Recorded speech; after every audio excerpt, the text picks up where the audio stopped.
Olá, você, seja bem-vindo mais uma vez ao Fórum JB e também o canal do Comando pela Paz. Este é mais um podcast e dessa vez eu estou muito feliz porque eu trouxe aqui duas pessoas importantíssimas para mim, porque são pessoas amigas, de convívio da internet do que pessoalmente, porque na verdade um está em Mato Grosso do Sul e o outro em Santa Catarina. Mas hoje nós temos, então, 3 estados da federação aqui, nesta tua telinha, para você assistir os nossos comentários e saber a opinião de 3 pessoas de estados diferentes. Tudo isso sobre um assunto que te interessa muito.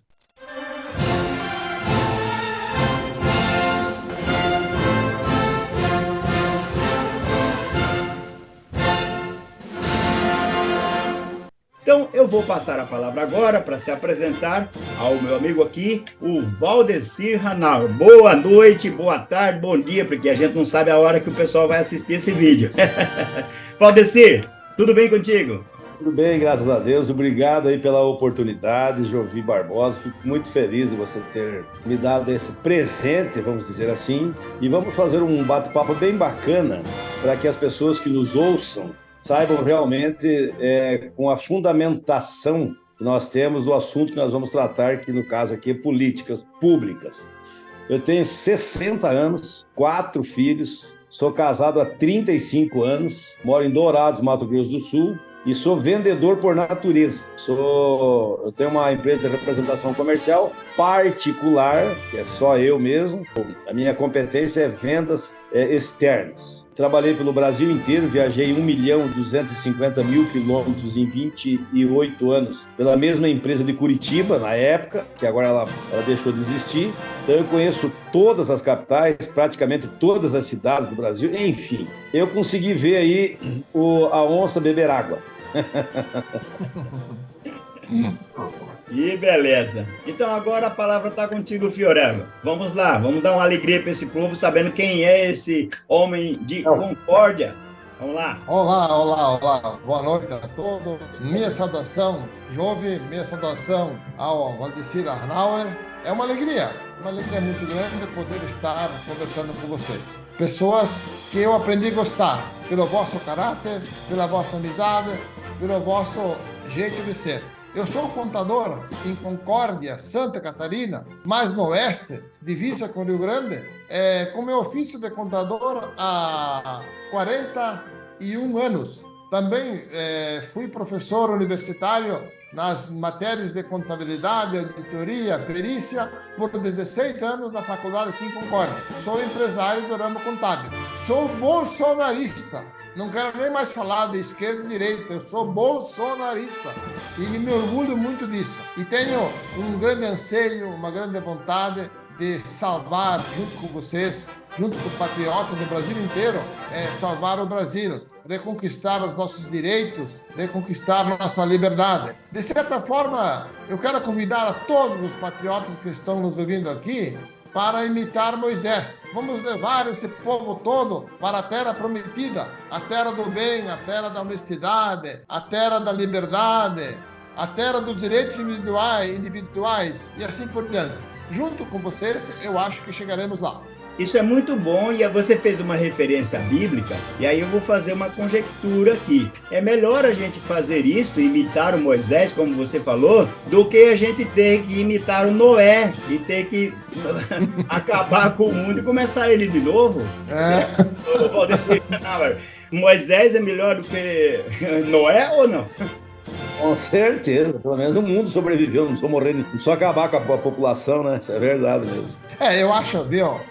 Quando eu subi no Monte Sinai, chegamos lá onde Deus entregou as pedras da lei para Moisés, e foi um momento de grande emoção. E quando eu voltei do Egito, eu passei a ser mais crédulo nas coisas da espiritualidade e fiquei mais apaixonado, por assim dizer, pelo correto, pelo certo, pelo justo, pela paz entre a humanidade. E o mundo que vivemos, o mundo de Lula e o mundo de PT, é totalmente avesso aos meus pensamentos e por dizer assim, uma grande desgraça para o Brasil. Olha, nosso assunto, como o pessoal já sabe pela chamada do vídeo aqui, é o voto impresso. Nós vamos falar muito sobre isso e vamos, inclusive, até invocar a legalidade das coisas que a gente vai comentar aqui. Mas, antes disto, eu queria que vocês dois dessem uma opinião aqui sobre um assunto importante. Como você falou, Fiorello, eu sou bolsonarista.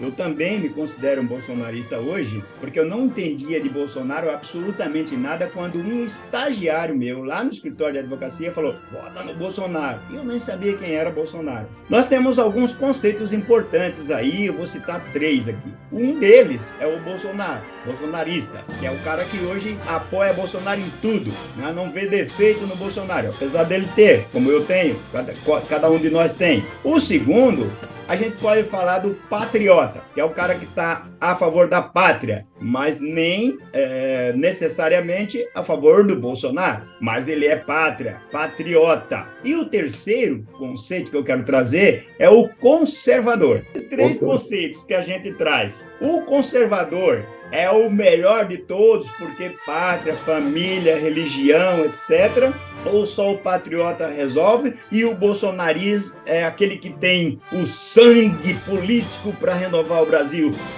meio que perdendo a razão ou colocando tudo isso na frente da razão. O que vocês diriam sobre esses 3 conceitos aí? Jovem, eu acho que fica bom um pouco de tudo. Um pouco conservador, um pouco Bolsonaro, um pouco patriota, um pouco... Eu acho que é um momento de que nós temos que trabalhar, temos que divulgar, temos que falar em ser corretos. Se nós quisermos a paz, nós temos que ser corretos, quanto homem, quanto profissional, quanto homem público, principalmente, entende? Nós temos que ser corretos. Não existe outra forma. Eu acho que um pouco de tudo das três colocações suas fariam um bom prato. Essa é a minha opinião. Beleza. Valdecir.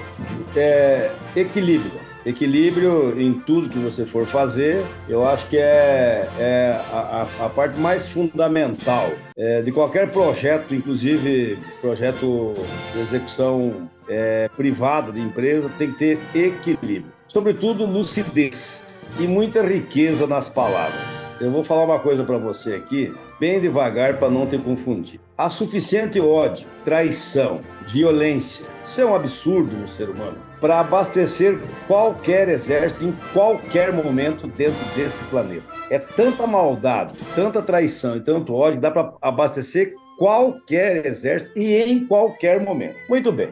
Dito isso, eu levo em consideração um detalhe sempre nas minhas falas, sempre. Se tem uma arma que mata, poderosa, impiedosa, é o microfone.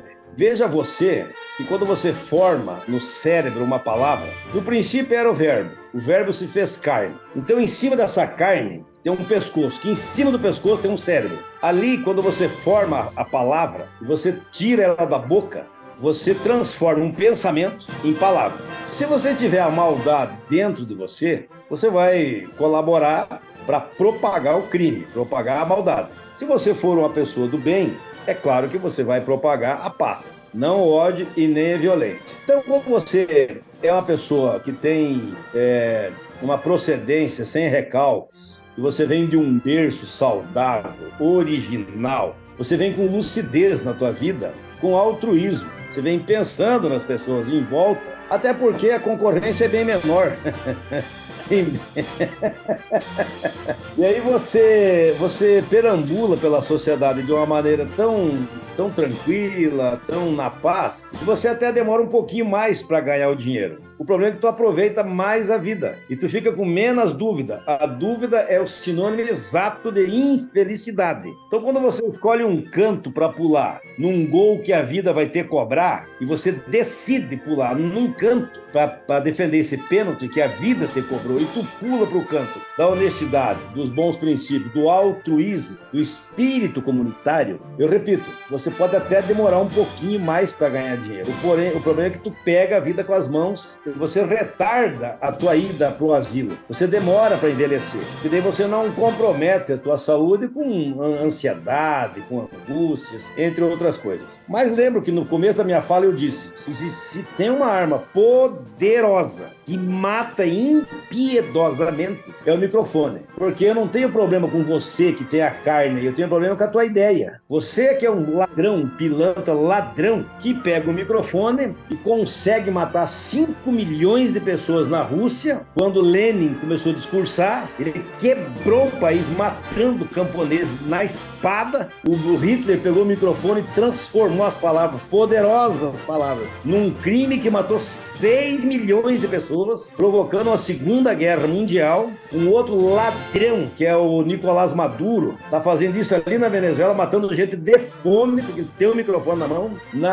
Em Cuba não pode ter concorrência, não pode ter eleição. Na Nicarágua não pode ter concorrência, não pode ter eleição. Na Coreia do Norte não pode ter eleição. Na China não pode ter. Então vamos lá. Por falta de competência tua, quando eu falo assim, eu não estou falando do Jovi Barbosa. Por falta de competência tua, tu é tão maldito, tu é tão desgraçado, que você usa da violência e tu não quer a concorrência. E eu, por competência, eu vou ganhar as eleições. Mas como tu é violento e tu é do mal, então você utiliza todas as artimanhas possíveis para me tirar do páreo. Como foi tirado a Áñez, ali da Bolívia, que ela era presidente e prenderam ela. Como tiraram a Maria Corina agora, da Venezuela. Como querem tirar agora o Bolsonaro, por conta da competência. Então, para encerrar esse prefácio aqui dessa monteira de palavras que eu estou dizendo, eu queria lembrar a você que está nos ouvindo, a você que vai assistir o vídeo, um detalhe. Tu tem certeza que tu sabe o que você está falando? É sério que você vai falar para mim como é que se desmonta um motor de Fuca? Tu tem certeza que você é mecânico? É sério mesmo que você vai me convencer com base? Você vai me convencer com competência? Com instrumento sólido, de fatos, legal? É sério mesmo? Caso contrário, nem fale. Porque tem um cara aí que foi nomeado pelo sistema corrupto do Brasil, tiraram da cadeia um ladrão, que o vice-presidente diz que ele é ladrão, a Simone Tebet diz que ele é ladrão, a ministra do Meio Ambiente lá, a Tartaruga, me ajuda aí, a Tartaruga lá, a Marina Silva. Marina Silva. A Marina Silva diz que ele é ladrão, o Boulos diz que ele é ladrão, e o cara é vice-presidente de um ladrão. E o Supremo Tribunal Federal não deixa eu falar que ele é ladrão, se todos que estão juntos lá no poder, todos disseram que ele é ladrão. Vamos lá. O cara transformou as palavras dele numa poderosa arma de matar pessoas em hospitais, porque tirou o dinheiro lá do hospital roubado para dar para Cuba, fazer um porto e pegar charuto de garantia. E nós estamos pagando um altíssimo preço por conta de nós da direita não sermos organizados. O PT é extremamente, a esquerda, o crime é extremamente organizado. Nós não, nós temos que trabalhar. Eu, para fazer uma palestra em alguma cidade do Brasil aí, eu tenho que me arrastar no chão e pedir, pelo amor de Deus, me ajuda pelo menos com a gasolina. E muitas vezes não consigo, nem a gasolina. Então nós não temos a organização que o crime tem. Tanto é que, para fechar a fala, é fácil de dizer assim, ó, o crime é organizado mesmo. Olha, você falou tudo, porque nessa questão de organização, nós estamos perdendo muito feio, porque a gente, como você disse, precisa trabalhar. Nós temos nossas coisas para fazer. E quem não tem o que fazer, faz qualquer coisa que aparece pela frente, não é? Quer acrescentar alguma coisa, Ferreira? Porque eu já vou passar para o assunto que a gente precisa comentar uma lei aqui. Aliás, são 3 leis, tá? Tá, Jovem e Valdecir, eu quero colocar algo assim interessante que sirva para nós. Acho que foram muito importantes todas as trocas de mensagens, vídeos entre os grupos, entre os patriotas do Brasil. Mas foi muito bom? Isso já foi. Nós precisamos agora ações para termos urnas eletrônicas auditáveis com voto impresso. Nós temos que ter ações para eliminar este STF que tem ali e fazer um conjunto de homens para compor o STF de juízes de carreira com concurso e 8 anos de mandato. E também eu fico doente e fico com grande dor no meu peito quando eu lembro dos presos de 8 de janeiro, injustamente presos lá. Aí eu pergunto, o que é que nós estamos fazendo para salvar esses patriotas? Então eu parto para essa ideia, me congratulando com as palavras do Anaure, que foi muito bacana, muito bom, muito bem colocadas as palavras. Mas, então, nós temos muitas mensagens que foram importantes para conscientizar um monte de brasileiros. Mas agora nós precisamos de ações. Certo, eu vou começar pelo fim, porque o último assunto vai ser o primeiro que tem tudo a ver com a lei que a gente vai analisar. Pelo fim, não é? Os presos do dia 8 de janeiro não são presos porque cometeram crime, são presos políticos que estão lá a mando de uma pessoa. E esta pessoa é tão poderosa hoje no Brasil que, Hanauer, pasme você, a OAB, Ordem dos Advogados do Brasil, da qual eu faço parte, está calada e não tem coragem de se manifestar, levantar a bandeira da Constituição e dizer aonde está a culpa desse povo. Ela não tem essa condição. Mas aí, 22 mil advogados resolveram não sair da OAB, porque é ilegal você sair da OAB. Se você sair da OAB, você não pode mais advogar. Então a gente ficou na OAB, mas constituiu uma outra OAB, Ordem dos Advogados Conservadores do Brasil. E aí, esta Ordem dos Advogados foi tentar defender esses nossos irmãos que estão lá presos desde o dia 8 de janeiro de 2023. O que fez o superpoderoso ministro que conduz o inquérito? Foi lá e colocou numa decisão que se a Ordem dos Advogados Conservadores do Brasil colocar mais uma petição nesse processo, levará multa de R$20 mil por dia. A partir daquele momento, a Ordem dos Advogados sumiu de lá e não está fazendo absolutamente mais nada, nenhuma e nem outra. Então, esse pessoal está indefeso e não tem como defender. Por quê? Nós, povo, não temos respaldo. Nós não temos respaldo. O ministro poderoso tem, os políticos não fazem absolutamente nada porque não estão nem aí com a coisa, e o povo que precisa agir não tem respaldo, porque quando ele olha para lá e olha para cá, a quem eu tenho que recorrer? Ao ministro que está punindo aqueles amigos ou parentes ou patriotas nossos. Essa é a última coisa que você colocou. A segunda foi com referência à modificação do STF. Na verdade, na minha opinião, a gente tinha até que ser um pouquinho mais amplo, e não só o STF, mas também o STJ, que são os tribunais superiores, estão assim complicadíssimos, porque são ministros indicados, e esses indicados acabam ficando devendo pela sua indicação. Então, nós teríamos que ampliar um pouquinho mais. Como é que é possível resolver tudo isso? Nós não podemos acabar com as instituições. O poder judiciário tem que continuar existindo. Então, o caminho é o voto impresso. É a gente trabalhar com o voto impresso. Por quê? Porque no voto impresso a gente consegue contar o voto e ver quem que realmente ganhou a eleição. Porque senão a eleição será não vencida, mas tomada, como disse o próprio ministro que era presidente do tribunal. Então, antes de passar a palavra para vocês, eu quero ler aqui um trechinho das leis, que você não está vendo aí, mas o público que está assistindo o vídeo vai ver aqui e vai analisar junto com a gente. Olha só, para vocês terem essa informação, que é informação que está lá no site da Casa Civil, Presidência da República, portanto a lei é válida, está lá. Lei 10.408 de 10 de janeiro de 2002, Hanauer. Esta lei, no seu artigo 1º, disse assim: o artigo 59 da Lei 9.504, de 30 de setembro de 1997, que é o Código Eleitoral, vai passar a ter a seguinte redação. Parágrafo 4º. A urna eletrônica disporá de mecanismo que permita a impressão do voto, sua conferência visual e depósito automático sem contato manual em local previamente lacrado após conferência pelo eleitor. Então, este artigo foi colocado no nosso sistema eleitoral em 10 de janeiro de 2002. E aí, eu vou adiantar uma coisa para vocês. Esta data também é a data que entrou em vigor uma lei que tem 2 números a menos. É a Lei 10.406. E que lei é esta? O Código Civil Brasileiro. O Código Civil foi votado nessa mesma data aqui. Agora, em 2024, o nosso Código Civil está sendo revisado. E eu quero dizer para vocês e para o nosso público aqui, eu também vou gravar um vídeo sobre isso logo, para comentar essa situação do Código Civil. Civil, porque o Código Civil de 2002, Lei 10.406, ele foi aprovado depois de 30 anos de tramitação no Congresso. E ele entrou em vigor em 2002 para substituir o Código anterior, que era de 1916.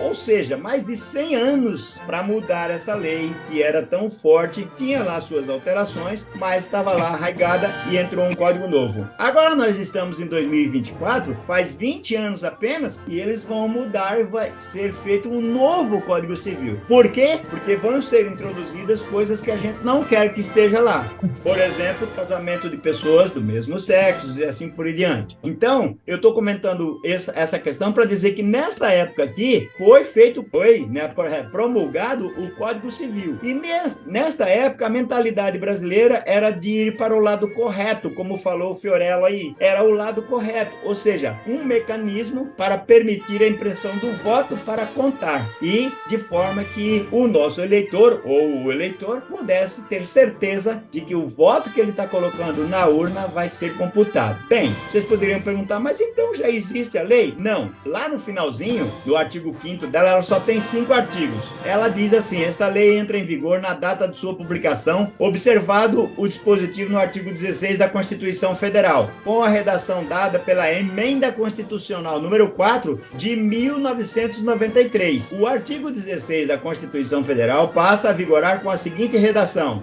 a lei que altera o processo eleitoral entrará em vigor na data da sua publicação, não se aplicando à eleição que ocorra até um ano da sua vigência, do início de sua vigência. Então estava valendo, está tudo muito bem. Só que acontece o seguinte: houve uma mudança de pensamento. O voto impresso não nos interessa mais. Então, esse é o foco da nossa discussão que eu vou passar para vocês. Nós trocamos de legislação conforme o nosso interesse. Foi criada uma lei em 2003, um ano depois daquela lei lá, a Lei 10.740, e ela veio para alterar a lei 9.504, que é o Código Eleitoral. E aí o que ela disse? Artigo 1º, o artigo 59 até 66, né, da Lei 9.504, passa a ter a seguinte redação: parágrafo 4º, que é aquele que eu li agora há pouco para vocês, do voto impresso. Agora é assim: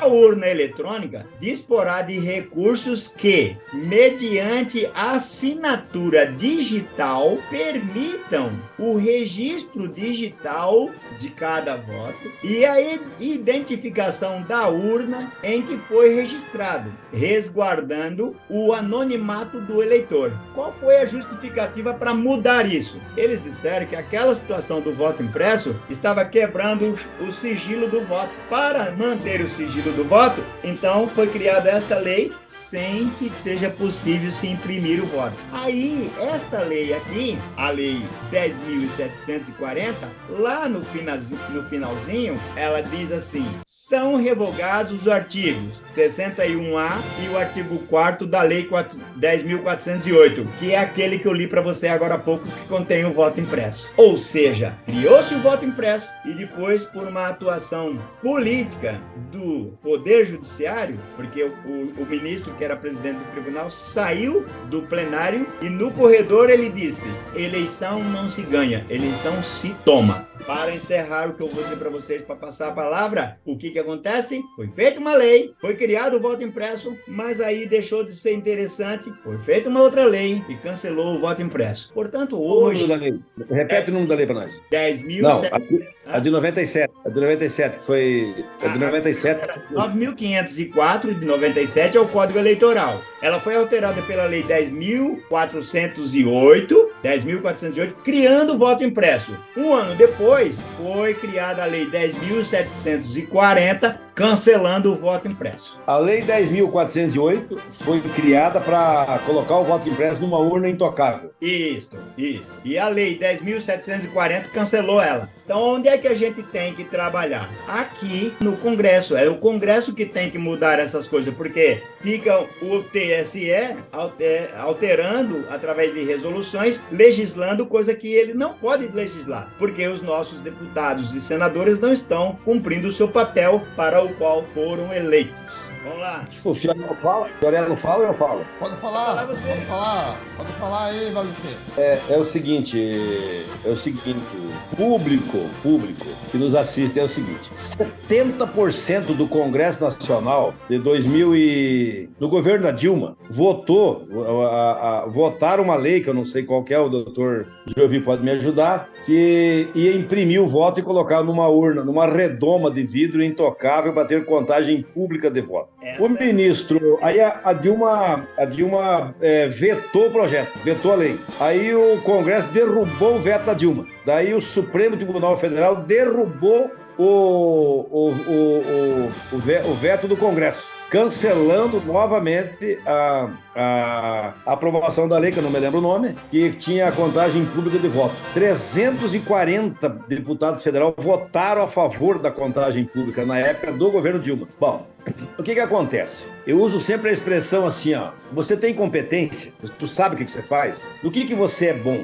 Você serve para ser empresário? Sim ou não? Tu tem projeto? Não tem? Pode ficar tranquilo que tu vai fazer parte do projeto de alguém. Você vai trabalhar para alguém. Em Cuba, se você for médico, por exemplo, tu não pode montar uma clínica. Você tem que ser só médico do Estado. O Estado é Deus em Cuba. Assim, em todo país ditador. Então, os deputados federais do Brasil, os senadores do Brasil, o Departamento Jurídico do Brasil, esquece tudo isso aí. O coração deles desceu pro bolso. Nós temos uma monteira de deputados eleitos, estão infiltrados no PL e são de esquerda, e não vai aprovar isso no Congresso. Eu desafio, não tem como aprovar. Porque quando o Barroso entrou no Congresso Nacional, ele ameaçou os líderes de partidos das bancadas, ameaçou ele. Tanto é que eles recuaram, e a Bia Kiss não conseguiu nem sair do conselho da CCJ da Câmara para colocar em votação. Quando o Barroso disse, bem colocado aí, que eleição não se toma, não se ganha, eleição se toma, depois ele disse, perdeu o Mané, e depois ele disse, derrotamos o bolsonarismo. O Zé Dirceu disse, para tomar o poder é uma questão de tempo.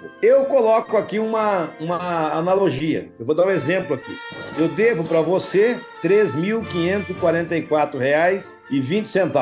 E você tem um cheque meu aí calcionado que garante o pagamento da dívida. Eu vou te entregar os R$ 3.444,20, só que você não pode contar o dinheiro. E você fala, não, mas eu tenho que contar. Não, você não pode contar o dinheiro e me dá o cheque de volta aí. Você fala, não dou o cheque. Aí eu pego uma pistola, coloco na tua cabeça e falo, me dá o cheque. E tá aqui o dinheiro, você não pode contar, porque eu tô te roubando. Se tu não pode contar, eu tô te roubando e te tomei o cheque com a pistola na cabeça. Assim é a urna.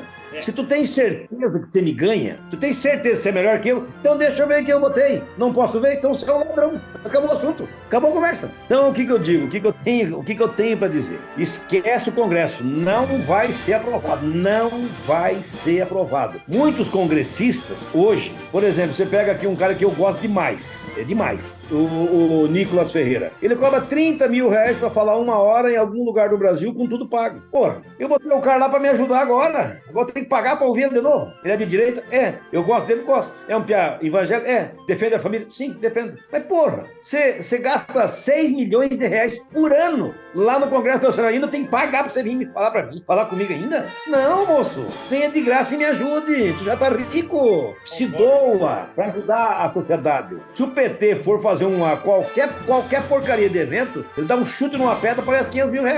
Os caras são organizados. E nós somos nossa direita. O agronegócio hoje torce pro vizinho quebrar para ele comprar a fazenda do cara. Para quebrar o cara também. Nós temos muito egoísmo no meio disso aí. Nós não somos altruístas, não. Nós somos uns covardes, estamos em cima de um sofá, assistindo televisão e mandando os livros de frente. Vai lá, Ranaldo. Se der certo, todo mundo ganha. Se não der, você que se lasque. Mas nem a gasolina para mim ir lá fazer a palestra, eu não ganho. Você consegue falar no microfone? Não. Você consegue tocar um instrumento musical? Não. Você consegue cantar? Não. Você consegue ir lá na passeata? Não. Consegue ajudar eu ir? Não. Vai sozinho. Pô, eu tô indo lá defender você, eu nem te conheço. Tô defendendo uma coisa que é tua. Consegue me ajudar? Não. E daí? Então, na verdade, o Congresso esquece tire isso da cabeça.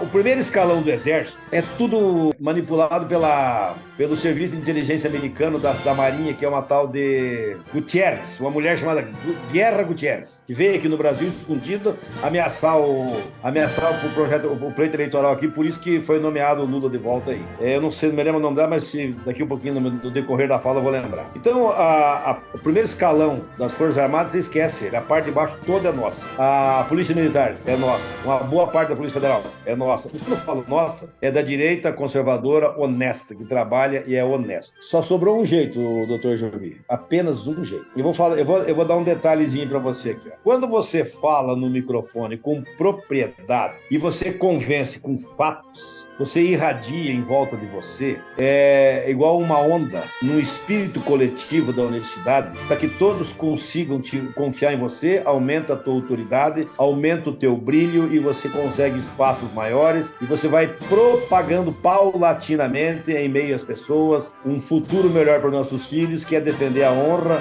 e a honestidade. Como é que a gente faz para inverter isso aí? Que eu, por exemplo, só veio isso na minha cabeça. Quando você hostiliza a esquerda em restaurantes, hostiliza a esquerda em campos de futebol, em locais públicos, você está mostrando que a grande maioria, que é 82% do país, é honesta. Que o Supremo Tribunal Federal é um ninho de cobra odiado pelo Brasil. O Zé Guimarães é odiado, então é que ele não sai na rua.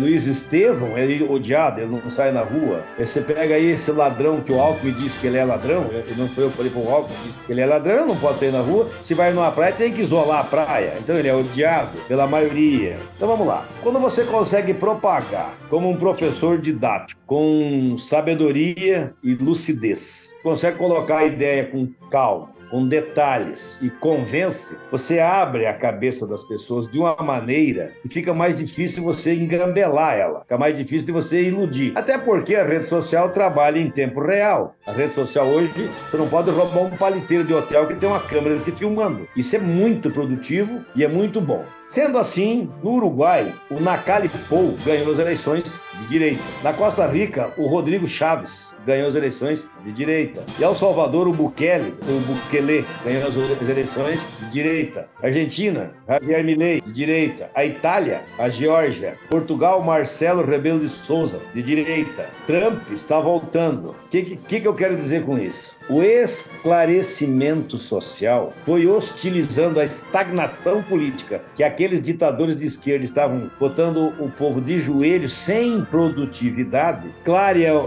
Foi clareada a cabeça dessas pessoas que eles começaram a hostilizar essa esquerdopatia em locais públicos, e como lá nesses países que eu disse são mais evoluídos, mais avançados que nós, os Estados Unidos têm 500 anos de república, nós somos crianças, nós temos 240, eu acho, 238. Então, essa é uma metodologia que está impregnando o planeta, que hoje, pode me contradizer aí, nós temos 67% do mundo que é de direita. E nós éramos menos que eles. O esclarecimento está nos libertando. Nós estávamos engessados, nós estávamos com o cérebro, nós estávamos assim, possuídos. No caso do Brasil, a Globo me alegrava com carnaval, com mulher pelada, com novela e blá, blá, blá, e blá, blá, blá. A igreja me acalmava e os políticos me roubavam. E o Brasil ainda tem favela, que dá para construir o segundo andar de ouro em cima do Brasil, e ainda tem favela porque eles administraram até ontem o país. Então, o esclarecimento e a hostilidade que teremos com o crime, nós vamos isolando esse joio, nós vamos tirando esses Judas de uma maneira seletiva na sociedade. Por exemplo, eu não negocio com petista, a não ser que ele for me dar o dinheiro. Você tem dinheiro? Tem. É petista? Vai me dar dinheiro? Não, então acabou o assunto. Eu não contrato petista, eu não tenho negócio com petista. Então, se tu negociar, tu tá alimentando, porque eles têm que dar uma parte do salário pro partido. Todo vereador de esquerda paga uma parte do salário pro partido. Todo sindicato tem dinheiro que paga o partido. Pode me contradizer, pode me contrariar. Então, pessoal, nós estamos num momento de claridade. Bolsonaro veio, tirou a tampa da fossa desse puteiro político de Brasília, colocou nós para saber como é que funciona o Supremo Tribunal Federal, que antes eu sabia até o tamanho da chuteira do jogador da seleção brasileira, mas não sabia que existia um Supremo. Hoje eu sei o nome de todos do Supremo e não sei nem que dia que vai jogar o Brasil. Então, nos politizaram de um jeito que eu comecei a ficar mais difícil você me enganar, vai ser mais difícil você me roubar. E tu não vai conseguir se tu não tiver elemento em cima da mesa. Boa. Tu tem que me convencer. Então, nesse caso, eu aplico a psicologia reversa que eu falei fora do ar antes, lá pro petista, que ele é honesto, só que ele é inocente. Ele é periférico de análise, ele não tem cognição para entender o que o crime está fazendo, por conta da regrinha da Globo. A Globo me alegra, a política me rouba e a igreja me acalma. Simples assim. Bem, podemos ver hoje um debate de altíssimo nível. O Dr. Jovem nos traz aí a área técnica, a legislação muito bem colocada, muito bem explicada. O Valdecir nos coloca uma realidade nua e crua. Ficou muito bem esclarecido. Eu continuo com aquela minha ideia inicial, que foi muito bom essa integração de grupos. A internet fez um trabalho maravilhoso. O Bolsonaro expôs o sistema, expôs quem nos rouba e quem rouba o país e quem faz toda essa situação governamental maluca. Então, eu continuo ainda, agora, recheado e feliz com as vossas palavras, doutor Jovem e Valdecir, e continuo dizendo, chegou a hora de nós, brasileiros, agir. Então vamos lá. Segundo na análise do Hanauer, não dá para contar com o Congresso, porque a grande maioria deles está com aquela expressão, está devendo, está com a ficha suja, ela tem medo do STF, tem medo da polícia para não ser preso, tem medo da federal, assim por diante. Então, eu acho que nós, brasileiros, precisamos agora continuar, sim, essa divulgação de ideias e tudo mais, mas precisamos de ações. O grupo Comando pela Paz, formado aqui em Santa Catarina, tinha esse desejo. Se nós não tivermos urnas com voto impresso e auditável, nós não vamos ganhar eleições nunca mais. Então precisamos trabalhar em cima disso, né? Nós precisamos um STF apolítico de profissionais da área jurídica, legislando e analisando o que é certo e o que é errado no convívio social. E como uma obrigação moral nossa, como uma obrigação humana, nós temos que fazer alguma coisa para libertar aquelas pessoas lá presas injustamente em 8 de janeiro, que isso está corroendo o nosso Brasil, as nossas emoções. É muita injustiça acontecendo no nosso país. Então, nós temos que se levantar de pé para o bem, todos juntos, se levantar para o bem. E o primeiro passo, eu acho que para conseguir e realizar esse bem, são as leis de iniciativa popular. Nós temos que ter capacidade de arrumar 5 milhões de assinaturas de brasileiros de todo o Brasil para termos lá o nosso voto impresso e auditável. Nós temos que ter 5 milhões de assinaturas para ter um STF composto por juízes e concursados lá. Então eu acho que está faltando, sim, ações. É muito bom, é muito maravilhoso ouvir o Hanauer com a sua sabedoria. Muito bom te ouvir, jovem. O vosso conhecimento jurídico é maravilhoso. Hoje foi um dia que eu ganhei o dia. Segunda-feira maravilhosa. Mas eu quero convidar vocês para juntos nos levantar na ordem, no progresso, na justiça e buscarmos os nossos direitos, a nossa liberdade, o nosso amor pela nossa pátria, que é tão linda, maravilhosa e tão grande. Me dá licença me permite uma parte aqui, Jovi? Pode falar, meu amigo. É o seguinte, eu fiz um estudo, porque eu sou vendedor por natureza. O que é a venda? É eu te passar um produto e tu me dá dinheiro ou serviços. Se eu te passar o produto e tu não me der o dinheiro ou o serviço, então eu não te vendi, eu te dei. E a venda só acaba a hora que eu recebo. Eu fiz um estudo particular, fiquei quieto aqui há alguns meses, e eu montei um projeto para ajudar a direita no Brasil. E agora eu vou colocar aqui na mesa para ver se eu consigo passar essa ideia, e se ela for aceita, vamos seguir com o projeto. Eu tenho certeza absoluta certeza que o ser humano só não foi extinto por conta da comunicação. Não houvesse a comunicação, tinha acabado o ser humano.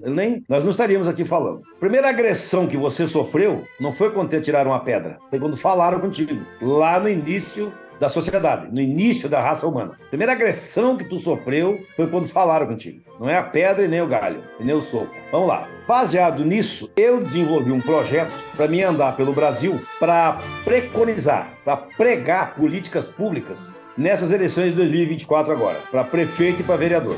Então eu quero colaborar aí na tua cidade, Jovi, e quero colaborar na tua cidade também, Fiorello, para mim poder dar uma palestra sobre políticas públicas e fazer os candidatos a cargo público, prefeito e vereador, como é que eles fazem para vender a ideia deles para poder superar o dinheiro da esquerda. Porque a esquerda vai trabalhar nos últimos 30 dias, 15 dias só. Eles trabalham na calada da noite, trabalham de madrugada, comprando dezenas de centenas de cabo eleitoral, que é a compra de voto. Então nós temos que ter uma competência antecipada para ficar mais barata a eleição, porque a gente não tem dinheiro para comprar voto, para poder tirar eles do páreo. Aí o projeto de direito no Brasil é colocar 70% de prefeito de direito no Brasil, os 5.768 municípios. Muito bem. Então 68, 79 agora. 79. Então eu, Hanauer, me coloco à disposição para ir na sua cidade, num evento que você possa organizar, na data que você achar que a gente possa combinar, para reunir as pessoas e ensinar elas a vender a imagem para o eleitor, para o periférico de análise. Porque o monitoramento de urnas na criptografia e nos seus algoritmos, que nem foi feito quando o Alckmin disse que só o Lula ganhava as eleições, que nem foi feito quando o Barroso disse eleição não se ganha, se toma. Então aquela criptografia e os algoritmos só foi roubado, foi burlado as urnas, só para presidente do Brasil. Agora está programado para 5 capitais, para não ficar tão na cara. As prefeituras em volta, as pequenas, não vai ter isso ainda. Eles não têm tanto interesse aqui na periferia do Brasil. Porque o alicerce financeiro está lá nas estatais, nas ONGs. Então vamos lá. Se você achar interessante, que pode me levar aí, o projeto nós não queremos o partido. Eu não quero que você fale o partido que você tá para mim votar em você por causa da legenda. Eu quero o teu CPF. Você é candidato a prefeito, me dá o teu CPF. Eu vou levar ele para Brasília, vai passar pelo crivo de uma mesa redonda que nós temos lá, tá tudo acertado isso. Se o teu CPF for aprovado, nós vamos colocar a família Bolsonaro para tirar foto contigo, ou eu, através do Bolsonaro, te reverbero, para você ser o prefeito daí da sua cidade, e você, candidato a prefeito, depois de ser aprovado o teu CPF, você vai ser responsável pelos vereadores que você vai indicar na legenda sempre sendo de direita. Você, na verdade, o teu passado é o avalista do teu futuro. E o teu presente vai ser avalizado por mim, porque eu conheço o teu passado através do teu CPF. Então nós estamos fazendo uma limpeza, uma faxina pelo CPF. Porque tem muita gente infiltrada e tem muita gente boa, inclusive lá no PT, que são os coitados periféricos de análise que eu já falei antes aqui para vocês. Então esse é o meu projeto, é ensinar a você ir lá como é que faz para colocar uma plataforma, montar o teu discurso e convencer o teu eleitor para você ganhar as eleições em cima de um projeto que a esquerda vem, igual sombra passa pela água, sem se molhar, a esquerda vem minando gradativamente. Tanto é que ela colocou os tentáculos dela já no Poder Judiciário. Um exemplo vivo disso é o que o Alexandre de Moraes fez com a Ordem dos Advogados do Brasil conservadora, que o próprio doutor Jovi acabou de falar. Então nós temos esse discurso, temos esse planejamento, temos essa proposta. Se você puder me levar na sua cidade, eu estou à disposição para colaborar. Simples assim. Muito bom, muito bom, muito bom. Para o vídeo não ficar muito extenso, a gente tem mais assuntos para falar, mas o foco foi em cima do voto impresso, que a gente queria conversar isso. E hoje a gente tem aqui duas posições, não diria antagônicas, mas uma, que é a do Fiorello, que acredita na possibilidade de se criar leis, ainda que seja de iniciativa popular. E a outra, opinião do Valdecir, que mesmo pensando em iniciativa popular, segundo ele, no pensamento dele, o Congresso não vai aprovar porque está comprometido com um sistema que não quer isso. E eu tenho um pensamento aqui de que nós temos que focar, temos que ter um foco e trabalhar um ponto só. Porque se a gente conseguir resolver o problema do voto e aí ganhar o cara que é competente, como disse o Valdecir, a gente esquece. Se for para ganhar quem é competente, a gente já sabe quem vão ser os candidatos vencedores. Hoje, com essa abertura que nós tivemos, que o Valdecir falou e você também, Fiorello, que é através dessa internet que abriu a mente, como dizia Bolsonaro, conhecereis a verdade e a verdade vos libertará. Eu tenho visto muita gente dizer que mesmo preso hoje eu me sinto liberto, porque hoje eu sou outro cara. Como você disse, Valdecir, antigamente eu sabia a escalação da seleção brasileira, não sabia o que era STF, e hoje se inverteu a coisa e quem está pagando o pato é a Globo, porque fica anunciando o jogo da seleção brasileira e não tem o mesmo respaldo da população que tinha antes. E aí não ganha dinheiro, porque os patrocinadores não estão vendo nenhum proveito em investir num evento futebolístico, etc. e tal, da Rede Globo. Isso é uma inversão de valores. E aí eu concordo com o Valdecir numa coisa: não se muda isso de uma hora para outra como apagar um interruptor e acender uma luz e apagar a luz, né? Tem que ser com muito trabalho. Então o foco, eu acho que é a coisa mais importante. Se a gente resolver um desses problemas nossos, a gente abre a porta para resolver outros problemas que virão por aí. Então eu queria agradecer a vocês dois que aceitaram o convite desse podcast. É uma nova sistemática que eu estou criando de bater papo com as pessoas. Eu estou fazendo essa experiência hoje com vocês dois. Na verdade, teria mais uma pessoa aqui, que seria a Ana, ela não pôde vir, mas a minha intenção é enlarguecer. Amanhã depois ter aqui 15 pessoas no painel e daí trocar ideias com mais gente e depois passar a fazer uma reunião com os grupos, tipo, sei lá, 500 pessoas, se for o possível. Mas a ideia da palestra do Valdecir é muito boa porque você põe as pessoas no espaço físico ali,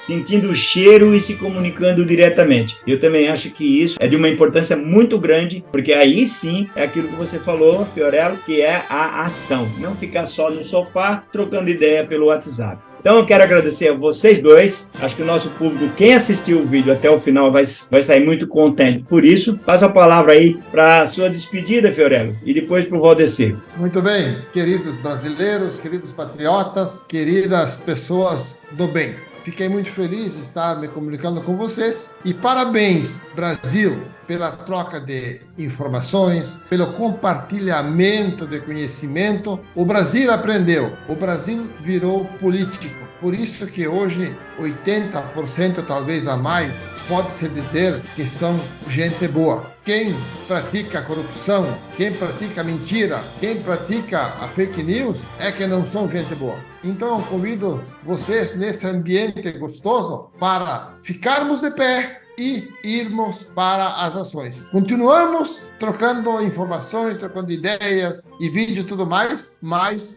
precisa realmente ações. E se nós tivermos o voto impresso e auditável, será uma grande vitória brasileira, visando os nossos direitos individuais, a nossa salvação da pátria brasileira. Fiquem bem, um beijo no coração de todos, estendidos a vossas famílias aí, nossos ouvintes e telespectadores, se assim podemos dizer. Olha assim.